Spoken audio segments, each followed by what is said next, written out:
Hello, আসসালামু আলাইকুম ভাই, কেমন আছেন? কি করতেছেন ভাই আপনি? ও, ইতালি কতদিন আসছেন ভাই? ও, কাজ কি যে এগুলোই করেন, এই কাজই করেন? ও, কৃষি কাজ করেন, এই যে প্রথমে কাগজ প্রথমে পাইপ বসান, তারপরে আবার এই কাগজ লাগান, তাই না? ও, ভালোই তো। তো এই কাজে ভাই আপনার বেতন পড়ে কিরকম ভাই?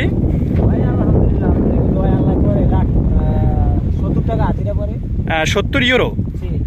দৈনিক কয় ঘন্টা কাজ? দৈনিক 7 ঘন্টা। সকাল কয়টা বাজে আসতে হয়? সকাল 7:30 থেকে ও, তাহলে তো অনেক ভালো। আপনার 70 টাকা হিসাব করলে তো আপনার বাংলাদেশ টাকা অনেক অনেক আইসা পড়ে। হ্যাঁ, বাংলাদেশ টাকা আপনার প্রায় 10,000 9,500 হয়। ও, এটা তো বিশাল ক্ষেত ভাই, এখানে তো অনেক দিন যাবত কাজ করতে পারবেন। তো অনেক বড়, বিশাল। জি, এটা তো অনেক বড় ক্ষেত। তাহলে আপনি যে কাজ করতেছেন এটা তো আলহামদুলিল্লাহ আপনি অনেক ভালো আছেন, তাই না ভাই? যাক ভাই, ভালো থাকলে ভালো। তো আপনি কি ওই যে বাসা থেকে কি আপনার গাড়ি দিয়ে নিয়ে আসে কাজে, নাকি না আপনি নিজে আসেন? 8টা বাজে কাজ তো। জি। 5টা বাজে আপনি রওনা দিতে হয়। হ্যাঁ। তাই আইতে আপনি 2 ঘন্টা লাগে সাইকেল চালাই আসি। ও, তাহলে তো অনেক ভালো। এখন এই যে এই ক্ষেত শেষ, এখন আবার এই খেতে করবেন। হ্যাঁ ভাই, হ্যাঁ। এগুলাতে কি লাগাইছে ভাই, আপনি কি জানেন এগুলাতে কি বুনছে? এখন বর্তমানে মনে হয় পাতাকপি লাগাইছি। ও, যাক ভালো।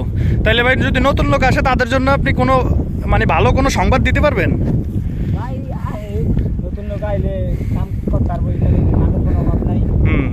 ইনশাল্লাহ কাম করতে পারবো। আপনার বাড়ি কোথায় ভাই? ভাই আমার বাড়ি মাদারীপুর। ওই যে আপনার মতো তো অনেক ভাই আরো কাজ করতেছে, ওই যে দেখা যাইতেছে অনেকেই তো কাজ করতেছে। তারপরে এই যে অনেক গাড়ি দেখা যাইতেছে, গাড়ি দিয়েও লোক এসে কাজ করে, তাই না ভাই? কোম্পানি বিশাল বড়। ও, এই যে এখন পাইপ লাগাবেন আপনি, এই পাইপ লাগায় পাইপ রডের সাথে যুক্ত করবেন। রডের সাথে যুক্ত করে এই যে 2টা পেঁচ দিয়ে তারপর আবার আপনি এই যে কাগজ টাঙাবেন। ও, ভালোই তো, সব কিছু সাথেই রেখে দিয়েছেন। বাহ বাহ বাহ ভাই, ভালো ভালো ভালো। ওকে ভাই, তো ভালো থাকবেন, হ্যাঁ।